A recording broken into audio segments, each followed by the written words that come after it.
It's David Ducker coming back at you, and today I'm going to be talking about campaign homework. Do your homework! Actually, I just got in a big argument with my brother, who's also a GM, regarding campaign homework. And I know most of you will probably think that it was me saying you need to do your homework, but in fact it was the other way around, where my brother was saying, I need my players to do their homework, and I was saying, you don't always need it. So let's define terms. What is campaign homework? Homework is work that you do at home. And I know a lot of people will argue with me about that because they also argue that a role-playing game is a game in which you play a role. That seems simple to me, but no, apparently that's wrong. So I'm sure homework doesn't mean what I think it means. I'm sure people will be just as polarized about that definition. But homework is just anything you're doing away from the table to get ready to come to the table. So that can be writing a backstory, it can be making your character sheet, it can be researching the setting. Those are the three main things. So writing a backstory, always good, but I've seen players who did very well making up their backstory on the fly. And in theory, you could even do well with no backstory. You play an amnesiac or someone who's just been born, like Data from Star Trek.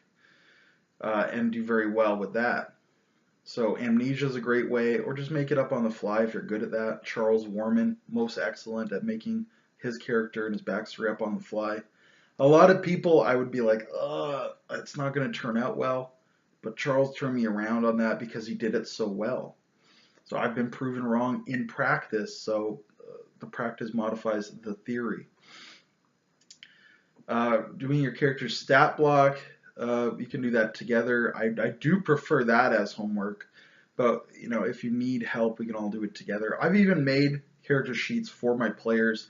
They'll send me the backstory, or we'll discuss the character, and I'll just make the sheet for them if they can't be bothered to do so. The mechanics really don't matter to me, so I don't care. That's fine. But the one thing that we really got in an argument with, myself and my brother, was the setting. Because he was saying that you need to know the setting to make a character from that setting. And that's true in a bubble. But I was saying that, you don't need to play a character from the setting to enjoy the setting. By which I mean, you can play an outsider, a foreigner, someone who in character doesn't know the setting. And then you don't have to do homework, but you can still get into the game. And there are a variety of reasons to do this. Either you don't have time to do the homework, or the setting is poorly written, or it's boring to you, or there's just so much of it you can't handle it. There's a lot of reasons that you might not want to research the setting either at all or just in great detail before you begin. And I think the player who comes in as the outsider, or the guy with amnesia or whatever, can be really good because he's lost out on the writing aspect of his character, or he probably has. You can still write around that to some degree, but he can still push the plot, he can still have excellent descriptions, and he can still roleplay his character very well. And that's 3 out of the 4 RPG skills. And 3 out of 4 ain't bad, especially if you get high marks in any one of those 3 or multiples. Right, so if you look at a character like the Martian Manhunter, who's literally from Mars, he has to learn about human culture.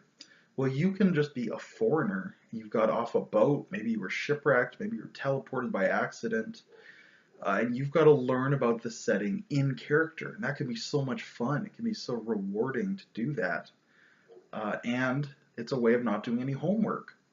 So for me, I was saying, let him come in as the outsider, the guy with amnesia. Let him make it up on the fly if he wants to.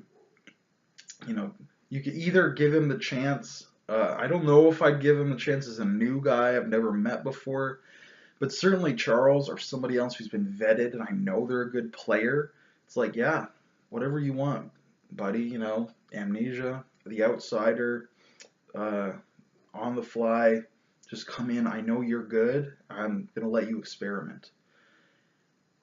Whereas my brother was saying, no, no, they need to know the setting, all the religions. They need to know how the economy works, how the technology works, and they need to know how the psionics work, or the political entities, the fashion, cuisine, architecture, culture, all that good stuff.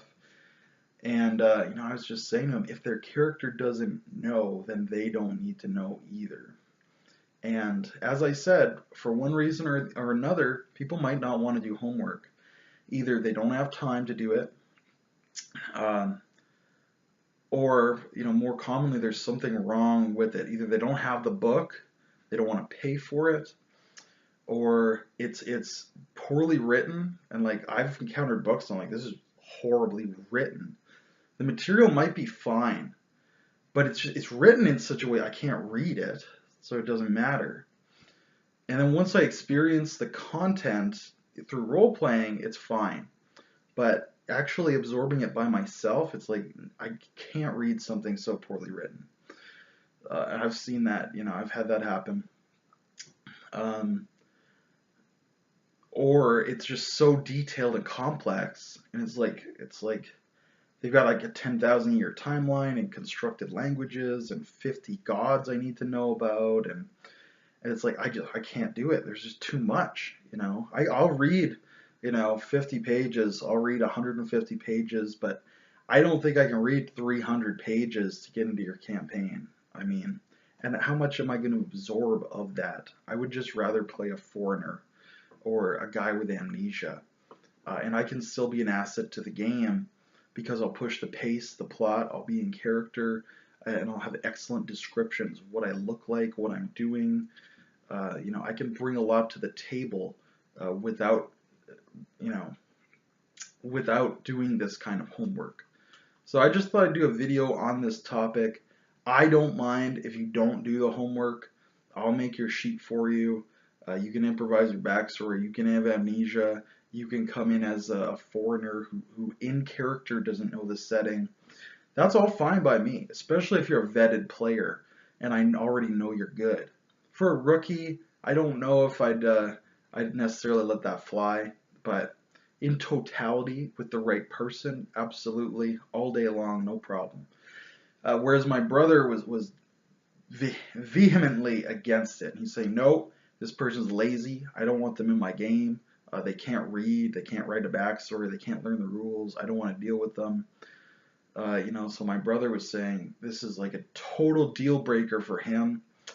You need to read the whole setting. You need to make your own sheet. You need to write a whole backstory before you ever show up. And if you do all that, then you could be in his game. And I said, well, I've had players who did all that and then were terrible. So to me, it's so case by case. I would at least give people the opportunity. But he was saying, no, no. And of course, we have other differences in style. Like I will have a tight team no matter what. He's fine with all the players being split, and he has to herd them together. He uses the GM fiat and metagaming to somehow get the party together. And then they split, and he has to get them together again, and then they split. And I'm like, for me, that's a deal breaker. But for him, that's just straight. So, very different styles. But what's your opinion? What do you think? Would you let someone in without doing the homework? How much of the homework? Or can you just show up, and you're a good player, and you can plug in great descriptions, push the plot, and be in character the whole time? Till I see you again, good day and good gaming.